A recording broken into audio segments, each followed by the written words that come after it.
بسم اللہ الرحمن الرحیم۔ السلام علیکم ورحمۃ اللہ وبرکاتہ۔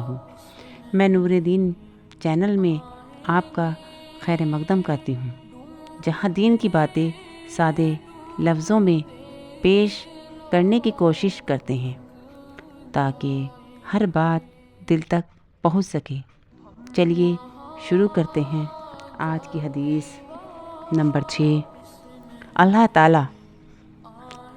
اللہ تعالیٰ نے قرآن مجید کا مقصد معلوم ہونے کے بعد تمہارے دل میں یہ خیال آتا ہوگا کہ اللہ تعالیٰ کون ہے۔ سنو، اس کی ذات کا سمجھنا تو عقل کا کام نہیں ہے۔ اللہ تعالیٰ نے اپنے متعلق قرآن میں فرمایا، اللہ تعالیٰ ایک ہے اور وہی عبادت کے قابل ہے۔ اس کی ذات میں اور اس کے کاموں میں کوئی شریک نہیں، نہ اس کی اولاد ہے نہ وہ کسی کی اولاد ہے۔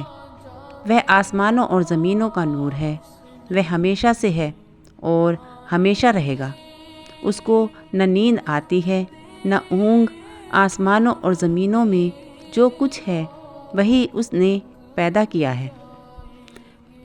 بغیر اس کی مرضی کے کوئی اس کے سامنے کسی کی سفارش بھی نہیں کر سکتا۔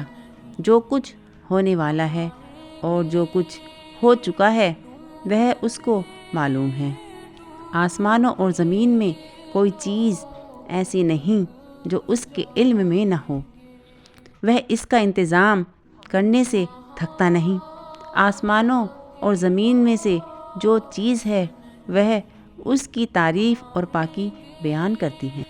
وہی پیدا کرتا ہے، وہی موت دیتا ہے، وہی موت کے بعد قیامت کے دن پھر زندہ کرے گا۔ اللہ سب کچھ کر سکتا ہے، اس کی مرضی کے بغیر کچھ نہیں ہو سکتا۔ جہاں کہیں ہم ہوتے ہیں وہ ہمارے ساتھ ہوتا ہے اور ہمارے دلوں کی بات بھی جانتا ہے۔ وہی سب کو رزق دیتا ہے، جس کو چاہے تھوڑا دے، جسے چاہے بے حساب۔ اس کے اختیار میں ہے، جسے چاہے سنتلت دے دے اور جسے چاہے سنتلت چھین لے، جسے چاہے عزت دے دے اور جسے چاہے ذلت۔ دین و دنیا کی سب بھلائیاں اسی کے ہاتھ میں ہیں۔ وہی اولاد دیتا ہے، جسے چاہے بیٹے دے اور جسے چاہے بیٹیاں، جسے چاہے دونوں اور جسے چاہے کچھ بھی نہ دے۔ وہ کسی کو بھلائی دینا چاہے تو کوئی اس کو بدل نہیں سکتا، اور جو تکلیف کے مستحق ہوتا ہے اسے بدلنے والا بھی کوئی نہیں۔ اسی نے آسمان، سورج، چاند، تارے، زمین اور ان کے درمیان جو کچھ ہے سب کو ہماری خدمت پر لگا رکھا ہے، اور جو تکلیف کے مستحق ہوتا ہے اسے بدلنے والا بھی کوئی نہیں۔ اسی نے آسمان، سورج، چاند، تارے اور زمین، ان کے درمیان جو کچھ ہے سب کو ہماری خدمت پر لگا دیا۔ اسی نے ہماری اچھی اچھی صورتیں بنائیں۔ اس نے ہم کو اس لیے پیدا کیا کہ اس کی عبادت اور فرما برداری کریں۔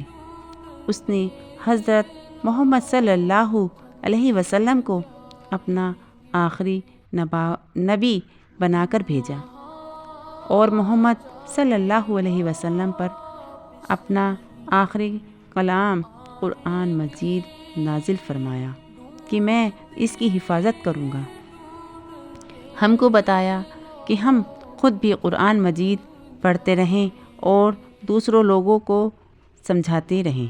اللہ تعالی ہمیں سمجھنے اور عمل کرنے کی توفیق عطا فرمائے، آمین۔